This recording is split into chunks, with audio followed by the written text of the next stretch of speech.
तो जय हिंद दोस्तों, आप सभी लोगों का स्वागत है हमारे इस YouTube चैनल सफ़र इंग्लिश का में। मेरा नाम राज सर है। बच्चों, आज मैं आप लोगों को पास्ट कंटिन्यूअस टेंस पढ़ाने वाला हूँ। कौन सा टेंस? Past continuous tense. तो पेन और कॉपी लेके एकदम तैयार हो जाइएगा। एक एक चीज आप नोट करते हुए चलिए और मैं आपको एक एक चीज सीक्वेंस में पढ़ाऊंगा। तो चलिए वीडियो को शुरू करते हैं। तो चलिए बच्चों, देखते हैं यहाँ पर लिखा है पास्ट कंटिन्यूअस टेंस। इसको हिंदी में कहते हैं अपूर्ण भूतकाल। सबसे पहले टेंस को शुरू करने से पहले, जैसे हर बार टेंस का पहचान होता है, तो इस टेंस की भी पहचान आपके सामने लिखी हुई। चलिए पहले पहचान देख लेते हैं कि कैसे हम पहचानेंगे कि यही पास्ट कंटिन्यूअस टेंस का वाक्य है। तो देखिए यहाँ पर लिखा है, जिस हिंदी वाक्य के क्रिया के अंत, हिंदी वाक्य में क्रिया के अंत में क्या आएगा?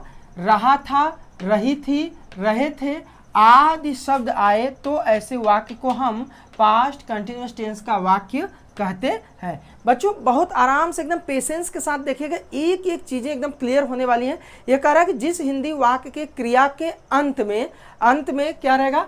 रहा था, रही थी, रहे थे। इसका मतलब कि अगर हम कोई भी वाक्य आपके सामने बोलें, उस वाक्य के एकदम लास्ट में रहा था, रही थी, रहे थे शब्द आना चाहिए। जैसे कोई काम है, कर रहा था, कर रही थी, कर रहे थे। अगर ऐसा भाव निकल के आ रहा है या ऐसा भाव आपको दिख रहा है तो आप तुरंत कहेंगे कि ये वाक्य आपका पास्ट कंटिन्यूअस टेंस का है। जैसे कुछ एग्जांपल हम आपके सामने रखें जिससे आपको समझ में आए कि हाँ, यही पास्ट कंटिन्यूअस टेंस का वाक्य है। जैसे मैं पढ़ा रहा था, लड़के खेल रहे थे, लड़के खेल रहे थे, पापा ऑफिस से आ रहे थे, वह लड़की पढ़ रही थी। तो देखिए, इस प्रकार के पढ़ रही थी, खेल रही थी, आ रही थी, जा रही थी, ये सब सेंटेंस, ये जो वाक्य के अंत में आपको मिलते हैं, ये पास्ट कंटिन्यूअस टेंस का वाक्य होता है।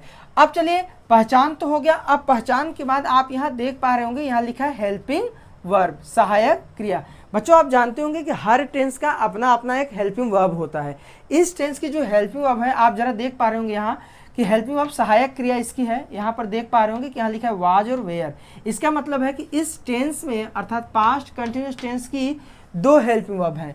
दो हेल्पिंग वर्ब कौन कौन है? एक है वाज, एक है वेयर। इसको वर भी प्रोनाउंसिएशन कहते हैं, वेयर भी कहते हैं। आप जैसा कर सके, वर या वेयर, ये आपके ऊपर डिपेंड करता है। अब चलिए, यहाँ पर इसके सामने कुछ पॉइंट लिखा है, इसके भी सामने लिखा है, तो इसको अच्छे से समझ लेते हैं। क्योंकि जो हेल्पिंग वर्ब्स होती हैं वो आती हैं अपने सब्जेक्ट के अनुसार। किसके अनुसार आती हैं? अपने सब्जेक्ट के अनुसार। तो यहाँ पर लिखा है कि वाज का जो आप प्रयोग करेंगे ना, सिंगुलर सब्जेक्ट प्लस आई के साथ। बच्चों, ये बड़ा इंपॉर्टेंट पॉइंट है कि सिंगुलर सब्जेक्ट के साथ तो वाज आता ही आता है, और उसके साथ साथ अगर सब्जेक्ट आपका आई है ना, तो उसके साथ भी वाज का ही प्रयोग होता है कि आई वाज। सब्जेक्ट अगर आई है तो उसके साथ वाज का प्रयोग।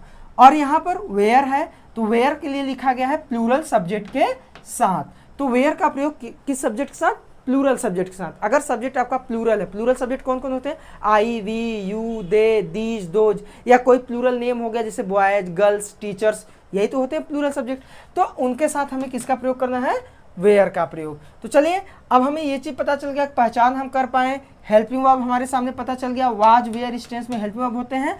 अब एक चीज और हम आपको बताएंगे, यहाँ पर जरा देखिएगा, स्टार मार्क लगा गया कि मेन वर्ब में आईएनजी का प्रयोग किया जाएगा। कंटिन्यूअस टेंस है, इसीलिए मेन वर्ब में आईएनजी का प्रयोग किया जाएगा। जो कुछ भी मेन वर्ब है, चाहे कम है, गो है, रीड है, लर्न है, सब में आपको आईएनजी लगाना होगा। तो चलिए, अब हम आगे बढ़ते हैं और लेते हैं अफर्मेटिव सेंटेंस। अब बच्चों, यहाँ पर आप देख रहे होंगे अफर्मेटिव सेंटेंस, साधारण वाक्य। इसका स्ट्रक्चर यहाँ बना हुआ है। स्ट्रक्चर का मतलब कि हमारा ट्रांसलेशन बनेगा कैसे, किस नियम से बनेगा, किस स्ट्रक्चर पे बनेगा, तो यहाँ स्ट्रक्चर आपके सामने लिखा हुआ है। चलिए एक एक चीज़ को पहले देख लेते हैं कि स्ट्रक्चर में क्या है।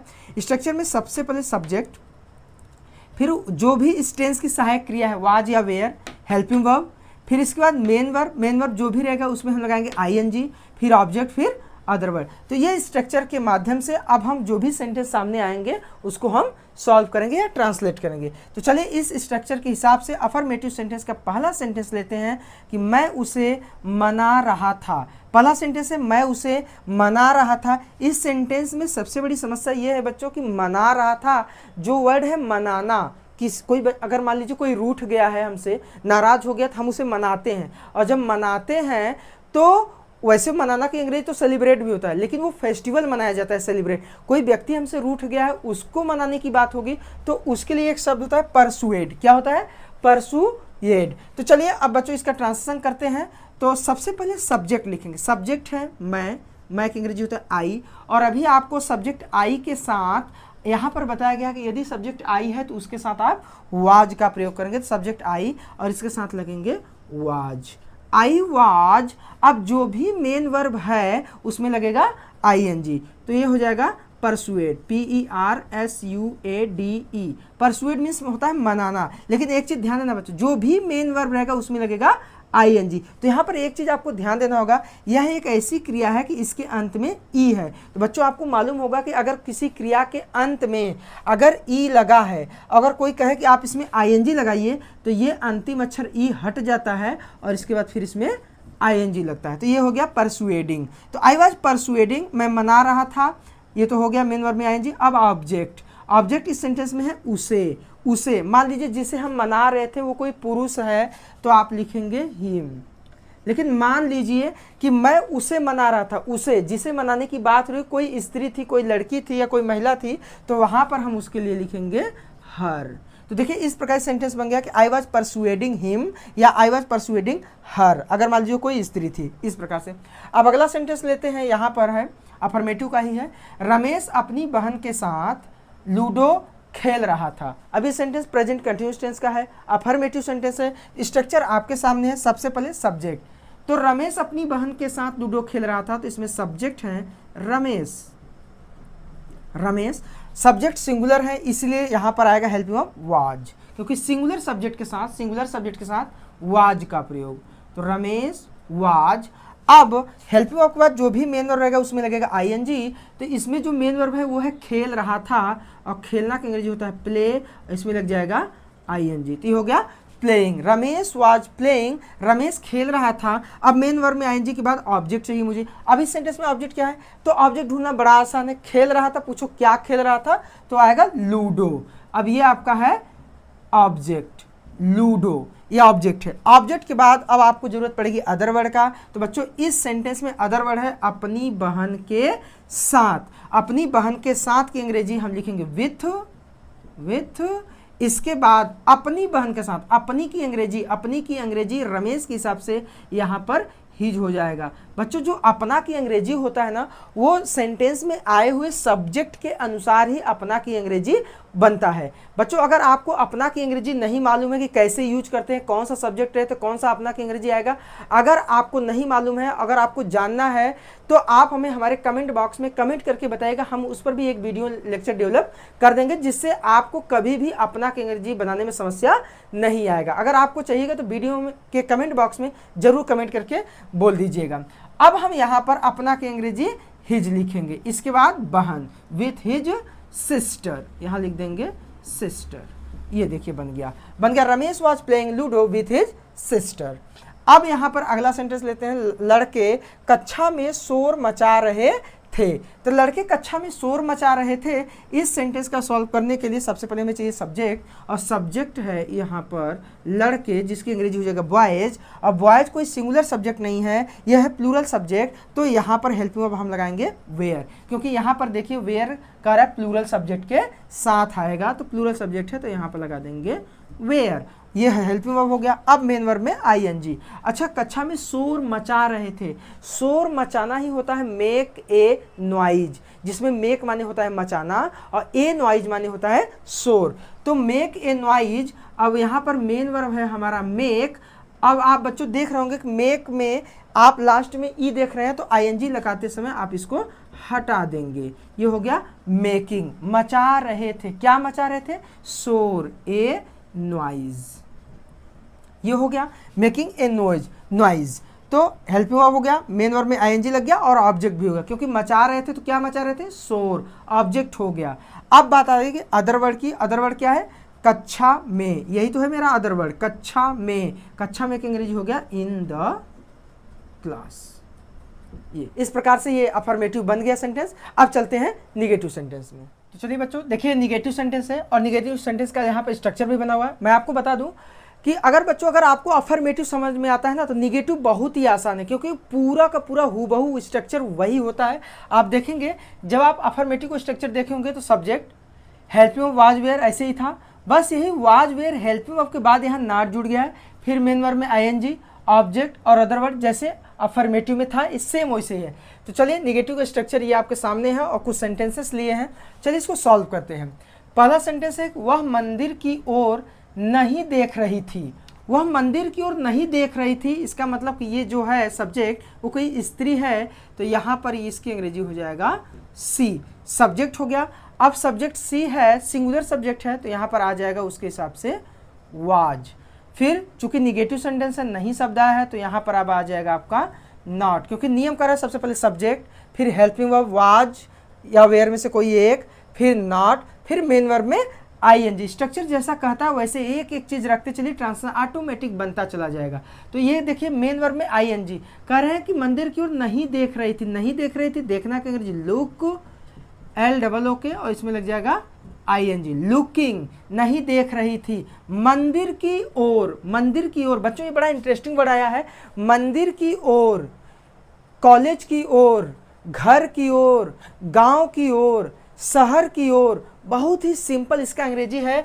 आप जो ये की ओर देख रहे हैं ना, इस की ओर की अंग्रेजी टूवर्ड्स होता है। टूवर्ड्स लगा के जिसकी ओर की बात हो रही है वही नाम रख दीजिए, जैसे कि मंदिर की ओर तो टूवर्ड्स टेम्पल, शहर की ओर टूवर्ड्स सिटी, गांव की ओर टूवर्ड्स विलेज। इस प्रकार से इसका अंग्रेजी बन जाता है। तो हम यहाँ पर लिखेंगे टूवर्ड्स, TOWARDS, टूवर्ड्स। अब जिसकी ओर की बात, मंदिर की ओर टूवर्ड्स टेम्पल। ये देखिए इस प्रकार से ट्रांसलेशन बन जाएगा। वह मेरे भैया से नहीं बात कर रहे थे। वह मेरे भैया से नहीं बात कर रहे थे। तो अब इस सेंटेंस का ट्रांसलेशन करने के लिए सबसे पहले हम सब्जेक्ट को रखेंगे। सब्जेक्ट हो जाएगा इसमें दे, दे माने वे, दे। अब चूंकि दे तो मेरा प्लूरल सब्जेक्ट है, तब यहाँ पर आ जाएगा वेयर, वेयर। और जैसा कि मैंने आपको बताया इस वेयर को वर भी कहते हैं, चाहे वेयर या वर जैसा आप प्रोनाउंसिएशन कर सकें। अब इसके बाद चूंकि निगेटिव सेंटेंस है नॉट रखेंगे, मेन वर्ब में आईएनजी लगाएंगे। बात करना होता है टॉक, TALK, और इसमें लग जाएगा आईएनजी, टॉकिंग। अब टॉकिंग कर रहे थे, बात कर रहे थे, किससे? मेरे भैया से, मेरे भैया से, विथ मेरे भैया, विथ माई ब्रदर। ये देखिए हो गया they were not talking with my brother. अब अगला सेंटेंस लेते हैं, निगेटिव सेंटेंस का ही है। हम लोग कविता नहीं लिख रहे थे। अब इसमें सबसे पहले सब्जेक्ट चाहिए, हम लोग हो गया वी। अब चूंकि सब्जेक्ट तो मेरा प्लूरल है, तो प्लूरल है तो वेयर नॉट लग जाएगा। क्या लग जाएगा बच्चों? वेयर नॉट, क्योंकि वेयर इसलिए लगेगा क्योंकि सब्जेक्ट मेरा प्लूरल है, प्लूरल के साथ वेयर, फिर नॉट। मेन वर्ब में आईएनजी। लिख रहे थे, लिखना क्या होता है? राइट होता है, WRITE। अच्छा आप देख रहे होंगे बच्चों ये भी एक ऐसी क्रिया है कि इसके अंतिम में ई है, तो इसमें जब आईएनजी लगाएंगे तो अंतिम अक्षर ई हटा के तब, क्योंकि नियम है कि क्रिया में अगर आप आईएनजी लगा रहे हैं और अंतिम अक्षर ई है तो उसको हटा के तब आईएनजी लगाया जाता है। तो ये हो गया मेरा राइटिंग। लिख रहे थे, क्या लिख रहे थे? कविता, कविता ये आपका ऑब्जेक्ट है, पोयम, मेन वर्ब के बाद ऑब्जेक्ट, पोयम। और इसके बाद अदर वर्ड इस सेंटेंस में नहीं है, तो हमारा सेंटेंस कंप्लीट हुआ, we were not writing poem. अब चलिए आते हैं इंट्रोगेटिव सेंटेंस की तरफ। यहाँ इंट्रोगेटिव का स्ट्रक्चर और कुछ सेंटेंसेस लिखे हैं। चलिए पहले स्ट्रक्चर पे एक नज़र डालते हैं और इसको समझते हैं कि स्ट्रक्चर कैसे है। देखिए यहाँ पर दो स्ट्रक्चर बना है, हम आपको बता दें बच्चों, और आपको कई बार बताया गया, हर वीडियो लेक्चर में बताया जाता है टेंस वाले में, कि अगर किसी भी वाक्य की शुरुआत क्या से हो रहा है, देख पा रहे हैं ना ये क्या से हो रहा है, अगर किसी भी वाक्य की शुरुआत क्या से हो रहा है तो कभी भी ट्रांसलेशन व्हाट से नहीं शुरू होता है। अक्सर जनरली बच्चों के दिमाग में आएगा कि यहाँ पर क्या से वाक्य की शुरुआत है तो हम ट्रांसलेशन किससे चालू कर देंगे? व्हाट से। लेकिन ऐसा नहीं होता। ग्रामर बोलता है कि अगर सेंटेंस की शुरुआत क्या से हो रहा है तो आप ट्रांसलेशन उस टेंस की हेल्पिंग वर्ब से करेंगे। किससे करेंगे? Helping verb. और इस टेंस की हेल्पिंग वर्ब कौन है? वाज या वेयर या वर, वाज या वेयर। तो सबसे पहले हम आपको बता दें कि अगर आप वाक्य क्या से चालू हो रहा है तो स्ट्रक्चर नंबर ये फॉलो करेंगे। अगर वाक्य के बीच में प्रश्नवाचक शब्द आ रहा है, जैसे यहाँ पर देखो क्यों आया है, यहाँ पर भी क्यों आया है, अगर वाक्य के बीच में कोई भी प्रश्नवाचक शब्द आए, जैसे कब, क्यों, कहाँ, कैसे, अगर ये सब आता है तो आपको स्ट्रक्चर नंबर 2 फॉलो करना होगा, ठीक है। और साथ ही साथ अगर वाक्य के बीच में कहीं भी नॉट आ जाए, मतलब नहीं आ जाए, तो आपको ये ध्यान देना है सब्जेक्ट के बाद नॉट का प्रयोग किया जाएगा। तो चलिए वाक्य की शुरुआत क्या से है, तो पहला स्ट्रक्चर फॉलो कराते हैं। सबसे पहले वाज या वेयर में से कोई एक लिखेंगे, लेकिन एक चीज ध्यान देना, वाज या वेयर का प्रयोग तो हम सब्जेक्ट के अनुसार करते हैं। तो पहले हम सेंटेंस में सब्जेक्ट देख लेंगे, सब्जेक्ट कौन है, उसके हिसाब से हम वाज या वेयर का चुनाव करेंगे। क्या बाहर कुत्ते भौंक रहे थे, कुत्ते भौंक रहे थे, सब्जेक्ट है कुत्ते, कुत्ते मतलब डॉग नहीं, डॉग्स, डॉग्स प्लूरल में है, और जब प्लूरल में है तो हम वाज का प्रयोग नहीं बल्कि वेयर का प्रयोग करेंगे, वेयर, क्योंकि वेयर प्लूरल सब्जेक्ट के साथ आता है। वेयर, वाज या वेयर में हेल्पिंग वर्ब आ गया, फिर सब्जेक्ट, सब्जेक्ट है मेरा डॉग्स। अब इसके तुरंत बाद मेन वर्ब में आईएनजी रखेंगे। मेन वर्ब है कौन, भौंकना, भौंकना की अंग्रेजी होता है बार्क, और इसमें लगा देंगे आईएनजी, बार्किंग।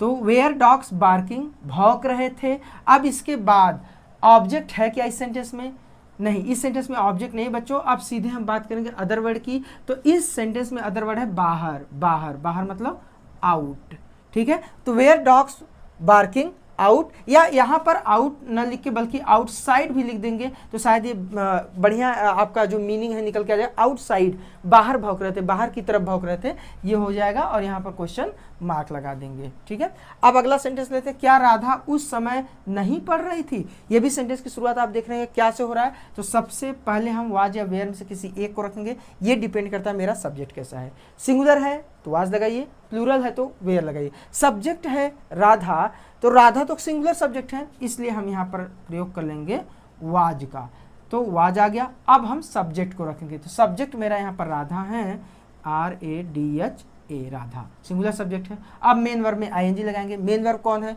पढ़ रही थी, पढ़ना रीड होता है, READ, और इसमें लग जाएगा आईएनजी। अच्छा, क्या इस सेंटेंस में ऑब्जेक्ट है, तो चलिए ऑब्जेक्ट, मेन वर्ब में आईएनजी हो गया। अब ऑब्जेक्ट ढूंढते हैं, पढ़ रही थी, क्या पढ़ रही थी, क्या, तो ऐसा कुछ बताया नहीं गया, ऑब्जेक्ट इसमें कुछ बताया नहीं गया है। अब हम जब ऑब्जेक्ट नहीं है तो सीधे अदर वर्ड पे बात करेंगे, और अदर वर्ड है इसमें उस समय, उस समय, उस समय की अंग्रेजी क्या होता है बच्चों, उस की अंग्रेजी होता है दैट, दैट, और समय को टाइम बोलते हैं, दैट टाइम, क्वेश्चन मार्क। तो was Radha reading that time, क्या राधा उस समय पढ़ रही थी, ये सेंटेंस।